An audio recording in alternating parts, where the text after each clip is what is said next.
Baginda Rasulullah Muhammad sallallahu alaihi wasallam pada suatu ketika ditanya,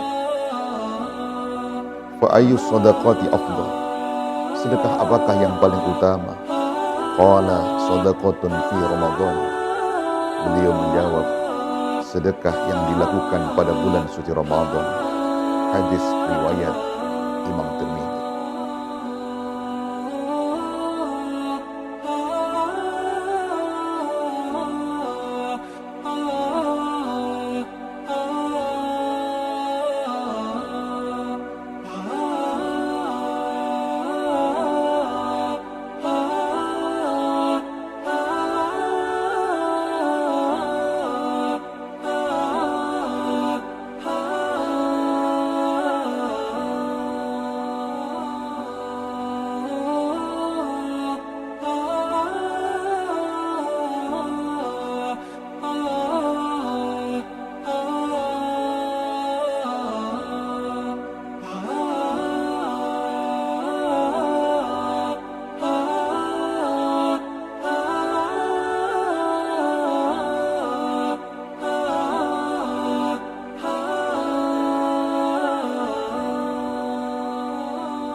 Assalamualaikum warahmatullahi wabarakatuh. Innal hamdalillah nahmaduhu wa nasta'inuhu wa nastaghfiruh wa na'udzu billahi min sururi anfusina wa min sayyiati a'malina. May yahdihillahu fala mudhillalah wa may yudlil fala hadiyalah. Allahumma shalli wa sallim ala sayidina Muhammad ibn Abdillah wa ala alihi wa sahbihi wa mawalah. La hawla wa la quwwata illa billah. Ashhadu an la ilaha illallah wahdahu la syarika lah wa ashhadu anna Muhammadan abduhu wa rasuluhu la nabiyya ba'dah. Subhanaka la ilma lana illa ma 'allamtana innaka antal alimul hakim. Wa qala Allah ta'ala fi kitabihil karim, syahru Ramadan alladzi unzila fihil Qur'an hudan linnasi wa bayyinatin minal huda wal furqan. Wa qala Rasulullah sallallahu alaihi wasallam, iqra'ul Qur'an fa innahu ya'ti yaumal qiyamah syafi'an li ashabih. Shadaqallahul azim wa shadaqa Rasulul karim wa nahnu ala dzalika minasy syahidin. Kaum muslimin muslimat yang dirahmati Allah Subhanahu wa taala, puji syukur kita sanjungkan kehadirat Allah atas nikmat yang dicucurkan ke hadapan kita semua. Salawat beriring salam semoga senantiasa tercurah limpahkan keharibaan pembawa pelita Islam, junjungan agung baginda Rasulullah Muhammad sallallahu alaihi wasallam, para keluarga, para sahabat, serta para pengikutnya hingga di akhir zaman. Kaum muslimin muslimat yang dirahmati Allah Subhanahu wa taala, kalau ada sebuah pertanyaan, ada sebuah bacaan yang usianya sudah lebih dari 1000 tahun, tapi bacaan itu tetap terjaga keasliannya, tidak berubah sedikit pun, maka bacaan itu tidak lain adalah Al-Quran. Kalau ada sebuah bacaan yang sudah diterjemahkan oleh aneka ragam bahasa yang ada di dunia ini, tapi teks aslinya tidak pernah berubah dan terjaga keasliannya, maka bacaan itu tidak ada lain adalah Al-Quran. Begitu juga kalau ada sebuah bacaan sebagai kitab suci, tapi bacaan itu bisa dihafal oleh beribu-ribu bahkan berjuta-juta pengikutnya tanpa ada perbedaan dengan teks asli kitab suci itu, maka kitab suci yang bisa dihafal oleh beribu-ribu bahkan berjuta-juta pemeluknya itu, kitab suci itu tidak ada lain adalah Al-Quran. Kenapa Al-Quran bisa menjadi seperti ini? Terjaga keasliannya, bahkan tidak ada seorang pun yang bisa merubah untuk menambah atau mengurangi kandungan Al-Quran. Tidak ada lain hal itu karena keaslian Al-Quran,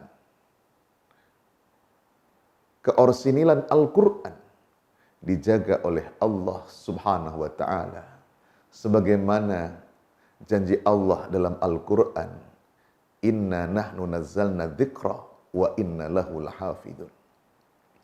Sesungguhnya kamilah yang menurunkan adzikra, yakni Al-Quran, dan kamilah yang akan memeliharanya. Bagaimana Allah yang menurunkan Al-Quran dan Allah yang menjaga atau memeliharanya? Bagaimana cara Allah memelihara Al-Quran sehingga terjaga keasliannya? Sulit untuk dipalsukan, sulit untuk ditambahkan atau dikurangi isi kandungannya. Tidak ada lain caranya yang diberikan oleh Allah. Pertama, Al-Quran dijadikan oleh Allah sebagai kitab suci yang bisa dihafal oleh pemeluknya. Hari ini kita menyaksikan beberapa banyak umat Islam yang mampu menghafalkan Al-Quran 30 juz 114 surat. Dan hafalan mereka persis sebagaimana yang tertulis dalam teks Al-Quran yang asli itu. Bahkan kalau kita hitung di seluruh penjuru dunia, berapa juta kaum muslimin yang bisa menghafalkan Al-Quran ini. Sehingga dengan banyaknya umat Islam yang mampu menghafalkan Al-Quran, sejak zaman Rasulullah Muhammad SAW, pada zaman sahabat, pada zaman tabi'in, pada zaman tabi'it tabi'in, pada zaman salafus saleh, sampai zaman era modern sekarang ini. Berapa banyak mereka yang mampu menghafalkan Al-Quran. Sehingga mengandung satu hikmah dengan adanya umat Islam yang hafal Al-Quran ini. Setiap ada upaya untuk memalsukan Al-Quran, ada upaya untuk merubah Al-Quran, ada upaya untuk mengurangi isi dari Al-Quran, ada upaya untuk menambahkan sesuatu ke dalam Al-Quran, maka akan mudah terdeteksi, terlihat. Apa penyebabnya? Karena banyaknya umat Islam yang hafal Al-Quran, sehingga ketika ada bacaan Al-Quran yang salah, yang keliru, yang ditambahkan, yang dikurangi, yang tidak sesuai dengan teks asli, akan mudah dikenali, akan mudah diketahui, akan mudah terbongkar karena adanya orang-orang yang hafal Al-Quran ini. Ini cara yang pertama. Lalu yang kedua, bagaimana cara Allah untuk bisa menjaga keaslian Al-Quran ini? Sejak Allah turunkan Al-Quran, Al-Quran ini didesain oleh Allah memiliki kemampuan i'jaz atau yang kita sebut dengan mukjizat. Artinya, Quran diberikan satu kekuatan oleh Allah bisa melemahkan terhadap musuh-musuh yang hendak berniat jahat terhadap Al-Quran untuk memalsukan, mengurangi, merubah, dan lain sebagainya. Dan kemujizatan Al-Quran ini bisa dilihat dari beberapa aspek. Pertama, dari aspek bahasa dan sastranya. Diketahui bahwasannya bahasa dan sastra Al-Quran sebagai bahasa Arab memiliki kandungan nilai bahasa yang tinggi dan sastra yang sungguh luar biasa. Tidak ada satu orang pun yang mampu menandingi terhadap kandungan bahasa dan sastranya Al-Quran. Indah langgamnya, singkat padat jelas kandungan maknanya. Lalu kemudian cakupannya begitu luas dalam kandungan sastra yang melingkupinya. Sangat tinggi. Teliti dalam penggunaannya.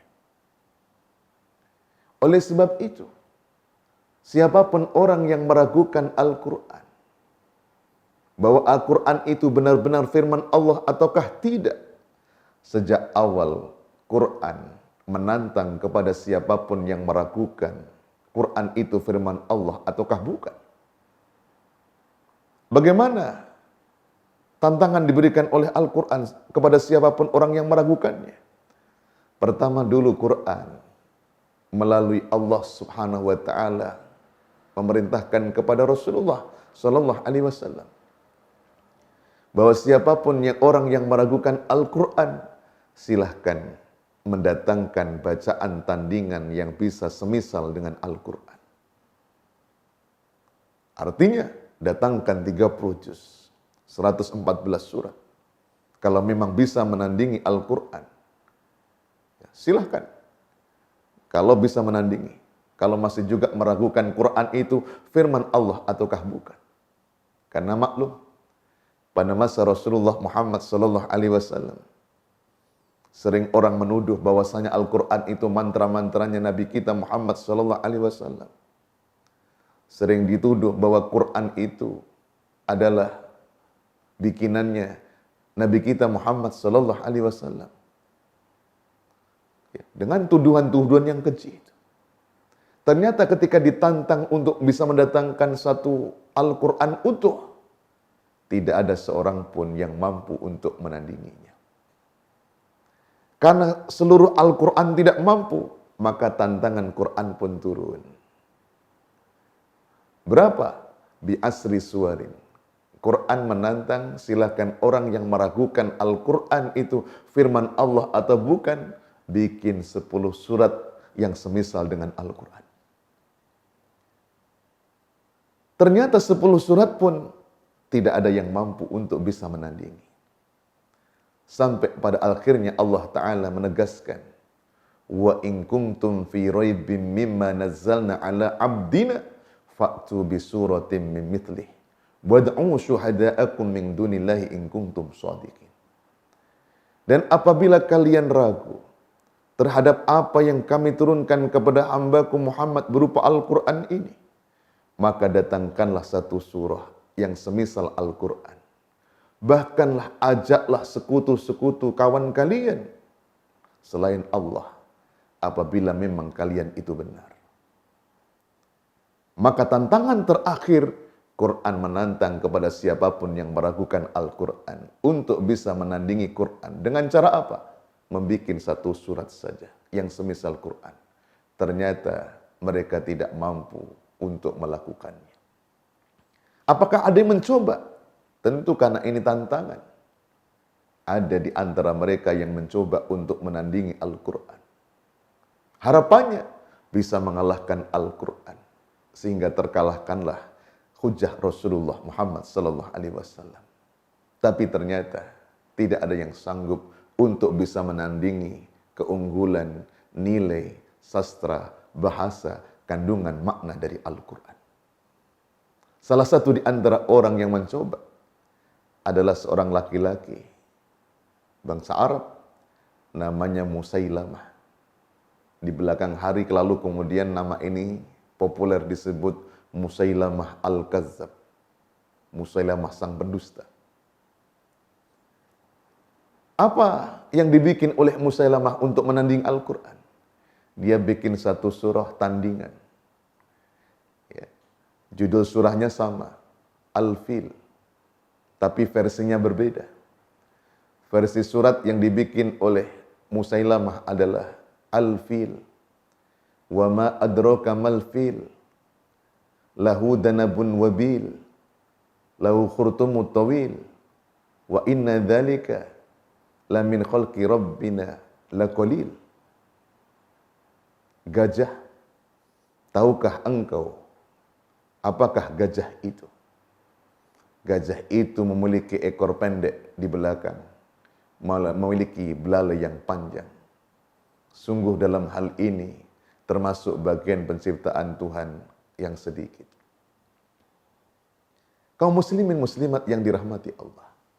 Ketika ayat ini disampaikan oleh Musailamah, maka yang ada bukan justru pujian dari bangsa Arab yang mendengarkan Quran versi Musailamah, tapi justru menjadi bahan tertawaan orang. Kalau kitab suci hanya bercerita bahwa gajah itu punya ekor pendek di belakang, belalainya panjang, tak pakai ayat itu pun semua orang tahu. Ya. Artinya jauh dari apa yang ada di dalam Al-Quran. Ini menunjukkan salah satu keutamaan Al-Quran dari aspek bahasa sastranya. Tak ada satupun yang bisa menandingi. Padahal kita tahu pada saat diturunkannya Al-Quran, betapa banyak pada bangsa Arab orang-orang yang pandai di bidang sastra bahasa Arab saat itu. Betapa banyak orang-orang yang ahli syair saat itu, tapi tak satu orang pun yang ahli syair, ahli sastra yang mampu bisa menandingi bahasa sastra Al-Quran. Ini kemujizatan yang pertama dari aspek bahasa dan sastranya. Kemudian yang kedua adalah kemujizatan Al-Quran dilihat dari isyarah ilmiahnya. Artinya apa? Apa yang disampaikan oleh Al-Quran yang menyinggung tentang persoalan-persoalan yang terjadi di alam semesta ini, tidak ada satupun yang bertentangan dengan teori-teori ilmiah yang ada. Yang ada justru saling menguatkan terhadap penemuan teori ilmiah. Bahkan tidak sedikit teori-teori ilmiah yang terinspirasi oleh kebenaran dari isi kandungan Al-Quran. Salah satu di antaranya adalah dalam surah Yasin. Allah Ta'ala berfirman, Alladzi ja'ala lakum minasyajaril akhdari narum fa'idha antum minhu tuqidun. Allah yang menjadikan bagi kalian dari pohon yang berwarna hijau akan menjadi api apabila kalian nyalakan. Ayat ini mungkin secara makna mengandung makna bahwa pohon itu asal muasalnya dulu kecil, kemudian berwarna menjadi subur, warnanya hijau. Lama-lama kemudian ya pohon itu menjadi mati. Ketika mati menjadi kayu bakar, ketika menjadi kayu bakar akan bisa menyalakan api apabila kita sulut api. Tapi ada sebagian kemudian mengkaitkan ayat ini. Titik poinnya pada sajaratil akhdar, pohon warna hijau. Dalam teori ilmiah, dikenal dalam proses fotosintesa, ada satu zat yang amat penting dalam proses terjadinya fotosintesa. Pada saat di pagi hari pada sebuah pohon yang disebut dengan zat klorofil. Zat hijau yang ada di daun dan pohon. Maka sebagian para ulama dan peneliti ilmiah, sajaratil akhdar yang ada dalam ayat ini memberikan isyarat ilmiah kebenaran Al-Quran tentang proses terjadinya fotosintesa pembakaran di pagi hari.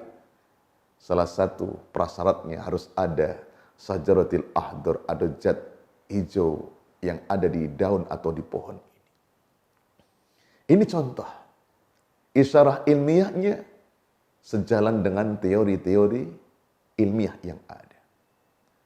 Begitu juga lihat dalam kandungan Al-Quran ketika membahas tentang embriologi.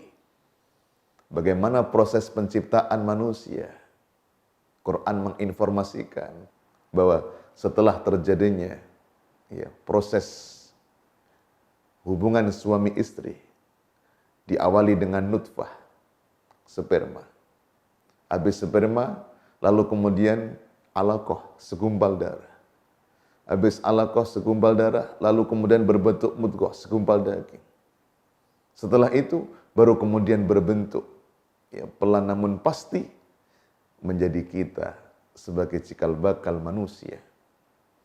Quran menginformasikan itu. Dan ternyata sesuai dengan teori ilmiah yang ada. Dan begitu seterusnya. Isyarah ilmiah Al-Quran senantiasa sesuai dengan kenyataan, bahkan sesuai dengan teori-teori ilmiah yang ada. Kemudian yang ketiga, mukjizat dilihat dari aspek isyarat berita gaibnya. Pemberitaan-pemberitaan yang disampaikan oleh Al-Quran terkait dengan sesuatu yang terjadi dan akan terjadi senantiasa sesuai dengan realita yang ada. Salah satunya ketika Allah Subhanahu wa taala berfirman, "Falyawma nunajjika bibadanika litakuna liman khalfaka ayah wa inna katsiran minan nasi an ayatina laghafilun." Dan pada hari ini aku selamatkan badanmu wahai Fir'aun, agar engkau menjadi bukti tanda-tanda kebesaran Allah bagi orang sesudahmu. Tapi sesungguhnya sebagian besar di antara manusia melupakan tanda-tanda kebesaran kami. Kita mungkin akan berpikir tentang ayat ini. Bukankah Fir'aun itu telah tenggelam di Laut Merah dalam catatan sejarah? Tapi kenapa Allah menyatakan menyelamatkan badanmu wahai Fir'aun? Sementara kenyataan Fir'aun tenggelam di Laut Merah.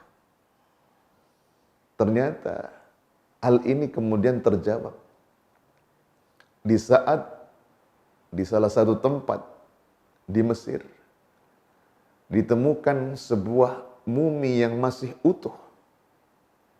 Dan pada tahun 1907, Elliot Smith, seorang ahli arkeologi purbakala, menghitung secara ilmu arkeologi bahwa mumi yang ditemukan ini adalah jasadnya Ramses atau Fir'aun. Maka kalau kita sekarang berkunjung di Mesir, ada satu museum yang masih utuh jasadnya Fir'aun. Untuk apa? Allah menyelamatkan jasadnya Fir'aun. Jadi yang diselamatkan bukan jiwanya, tapi badannya dibikin tetap utuh oleh Allah. Untuk apa? Untuk pelajaran bagi kita yang hidup sesudah Fir'aun. Dulu Fir'aun mengaku sebagai dirinya Tuhan, tapi ternyata mati juga dia. Untuk menjadi pembelajaran bagi kita. Tidak boleh ada satu orang pun yang mengaku sebagai dirinya Tuhan selain Allah. Karena binasa juga pada akhirnya. Dan Allah menepati janji dalam ayat ini. Allah memang menjadikan Fir'aun mati, tapi badannya tetap diselamatkan utuh untuk pelajaran bagi kita sesudahnya. Kabar yang disampaikan oleh Allah dalam Quran nyata ada hari ini bisa kita saksikan. Begitu juga dalam ayat yang lain. Allah menyebutkan aneka ragam kisah. Dan ternyata kabar yang disampaikan Quran itu terbukti kebenarannya. Kaum muslimin yang dirahmati Allah Subhanahu wa taala. Pertanyaannya, ketika kita tahu tentang betapa Quran ini luar biasa.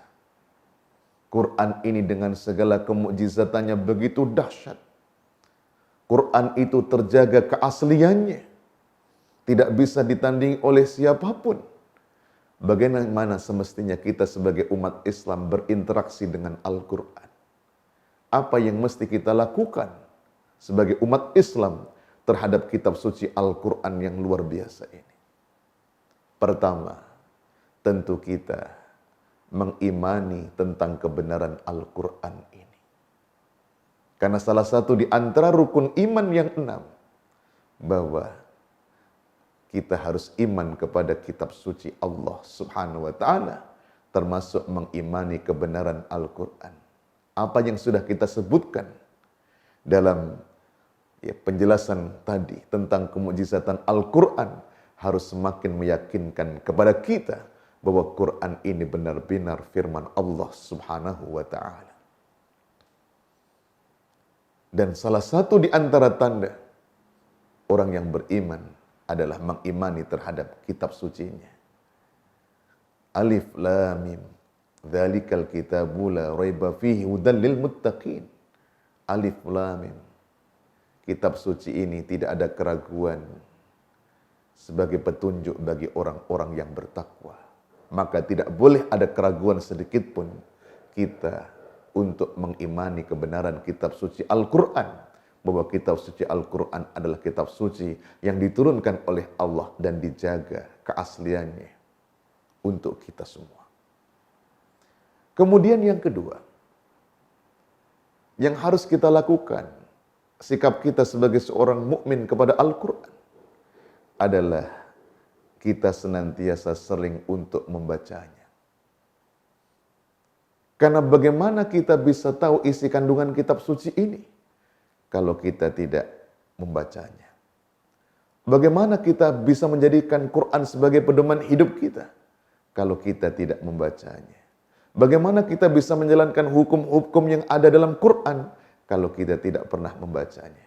Maka kita harus gemar membaca terhadap Al-Quran ini. Karena membaca Al-Quran juga diberikan pahala yang luar biasa bagi kita umat Islam apabila kita gemar membacanya. Man qara'a harfan min kitabillah falahu bihil hasanatu wal hasanatu bi asyri amsalihha wala aqulu alif lam min harfun walakin alifun harfun wa lamun harfun wa mimun harfun.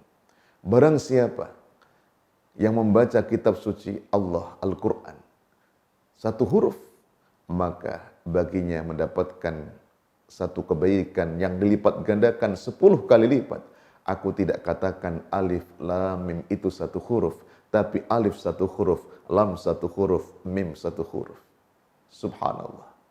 Begitu kita membaca alif lam mim, 30 kebaikan pahala dicurahkan kepada kita.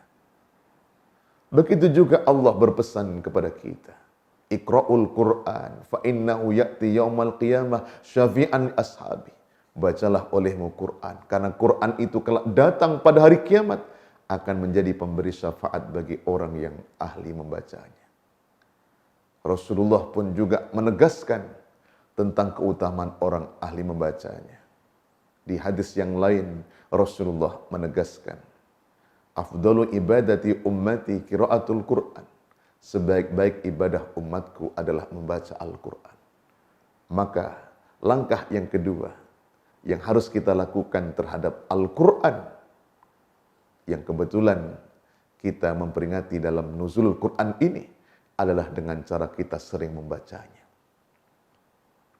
Bahkan kalau bisa seorang muslim ada target, paling tidak sebulan sekali kita khatam Quran. Kalau itu target kita, berarti rumusnya one day, one juz. Satu hari, satu juz. Kemudian yang ketiga, bahwasanya cara kita berinteraksi terhadap Al-Quran adalah mempelajari isi kandungan yang ada di dalam Al-Quran. Setelah kita rajin membacanya, berusaha untuk mempelajari isi kandungannya. Bagaimana caranya? Tentu belajar. Ya. Bukan hanya terjemah, tapi mulai belajar dengan tafsir Al-Quran. Dengan menggunakan kitab-kitab tafsir yang muktabar. Karena sadarilah, mempelajari isi kandungan makna Quran yang benar, tidak cukup hanya dengan terjemah. Mungkin tahap awal boleh kita menggunakan terjemah. Tapi dengan modal terjemah Quran, tidak cukup kita bisa memahami isi kandungan hukum yang ada dalam Quran. Karena butuh perangkat ilmu-ilmu yang lainnya. Ilmu nahwu, ilmu sharaf, ya, ilmu balaghah, ilmu usulul fikih, ilmu ulumul Quran. Ya. Aneka ragam ilmu kita butuhkan. Ya. Ilmu asbabun nuzul dan seterusnya. Wah, maka butuh di situ. Maka dengan mempelajari tafsir-tafsir Al-Quran yang ada, dengan ikut hadir majelis-majelis Quran, dengan kitab-kitab yang muktabar, adalah cara kita untuk berinteraksi dengan Quran sehingga benar cara kita memahami isi kandungan Al-Quran. Kemudian yang selanjutnya adalah mentadaburi isi kandungan Al-Quran itu. Maka ketika sambil membaca, sambil merenungi isi kandungannya. Itulah cara kita. Sehingga apa yang kita baca akan bisa masuk dalam diri kita. Kemudian yang terakhir adalah mengamalkan Al-Quran dalam hidup dan kehidupan kita. Inilah ya, langkah kita bagaimana berinteraksi dengan Al-Quran. Yakni pertama dengan cara kita ya, mengimani kebenaran Al-Quran. Yang kedua, membaca Al-Quran. Yang ketiga, mempelajari isi kandungan Al-Quran. Kemudian yang keempat, mentadaburi atau menghayati isi kandungannya. Dan yang terakhir, mengamalkan Quran dalam hidup dan kehidupan kita. Kalau ini kita lakukan, maka niscaya benar-benar kita menjadi mukmin yang benar. Cara kita bersikap, berinteraksi dengan kitab suci yang kita cintai sebagai pedoman hidup, sebagai sumber hukum, sebagai ya, pedoman dalam kita menjalani hidup dan kehidupan di dunia dan di akhirat. Terima kasih atas segala perhatian, mohon maaf atas segala kekhilafan. Wallahu muwaffiq ila aqwamit thoriq. Assalamualaikum warahmatullahi wabarakatuh.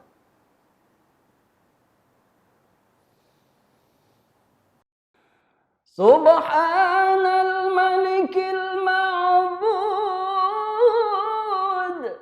Subhanal Malikil Mawjud, Subhanal Malikil Hayyil Ladzi la yanamu wa la yamutu wa la yafutu abada. Subuhun Qudus Rabbuna wa Rabbul Malaikati wal Ruh. Subhanallah walhamdulillah wa la ilaha illallah wallahu akbar. Wa la hawla wa la quwwata illa billahil aliyyil azim. Allahumma salli ala sayyidina Muhammad. Allahumma salli ala sayyidina habibina wa syafi'ina wa zuhrina wa maulana Muhammad. Sallu sunnata tarawih rak'ataini jami'atan rahimakumullah. A'udzu billahi minasy syaithanir rajim. Bismillahirrahmanirrahim. Ya ayyuhalladzina amanu kutiba alaikumus siyam. Kutiba alaikumus siyam kama kutiba alal ladzina min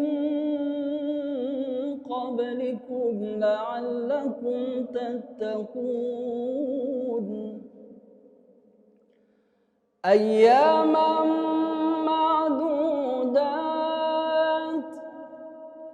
Faman kana minkum maridan aw ala safarin fa'iddatum min ayyamin ukhar. وعلى الذين يطيقونه فدية طعام مسكين فمن تطوع خيرا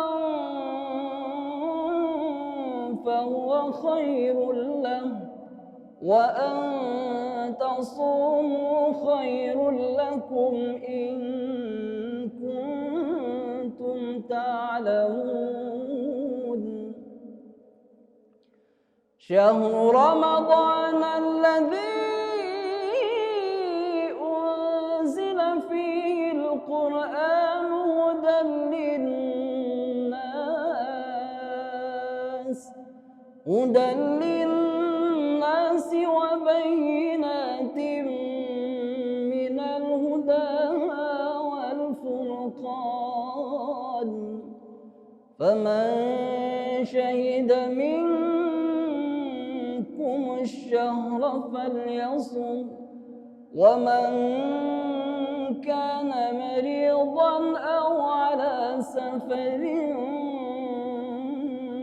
فعدة من أيام أخر يريد الله بكم اليسر ولا يريد بكم العسر ولتكملوا العدة ولتكبروا الله على ما هداكم ولعلكم تشكرون